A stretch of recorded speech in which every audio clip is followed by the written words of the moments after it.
Look at the screen right now and explain this paradox. On the left, Edward Cullen steps in front of a speeding van, absorbing thousands of pounds of kinetic energy with his bare palm, leaving a massive dent in the steel without a single scrape. On the right, Stefan Salvatore, a century-old supernatural apex predator, gets completely knocked unconscious by a basic wooden dart fired by a middle-aged human town historian. In the mainstream fandom, the vampires of Mystic Falls are framed as terrifying, gothic monsters, while the glittering immortals of Forks are treated as romantic jokes. But when you strip away the teenage drama and look strictly at the raw biological physics, the Salvatore brothers are terrifyingly fragile compared to Stephen E. Meyer's Terminators. The difference boils down to a fundamental law of supernatural anatomy. In the original 1991 books by L.J. Smith, and throughout the television series, the showrunners kept their vampires bound to human biology. They aren't walking gods, they are enhanced mortals. They possess hearts, lungs, flowing blood, and soft, vulnerable organic tissue.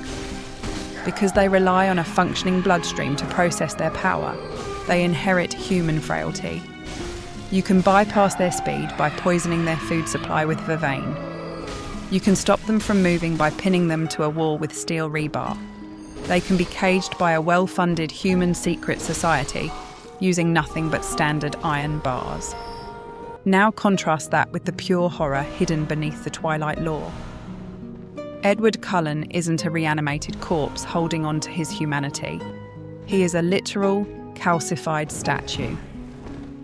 The second a vampire transforms in Meyer's universe, their cellular structure completely crystallizes into a dense, diamond-hard material. They have no blood. Their organs are entirely solid stone. They have no internal biological vulnerabilities. You cannot poison them because there is no bloodstream to carry the toxin. You cannot drive a wooden stake through their chest because a wooden weapon would shatter into splinters against their skin. The only way to kill a Twilight immortal is to physically rip them apart with brute, supernatural force and burn the stones to ash. Which brings us to the ultimate philosophical twist. If Edward is virtually indestructible, why does Stefan feel infinitely more dangerous?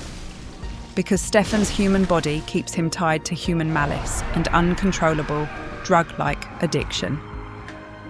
Edward is a pristine, predictable statue who has mastered his restraint.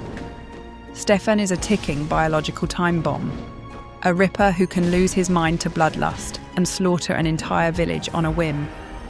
Edward is a real vampire and the powers that come along with it, but Stefan is the monster inside it. Drop your verdict in the archives below. Would you rather face an indestructible stone statue or a fragile, unhinged addict? If you are tired of the sanitized, watered-down stories from Hollywood, you're in the right place. We strip away the corporate mask every single week to find the raw psychology underneath. Step into the archive and subscribe so you don't miss out on the next upload.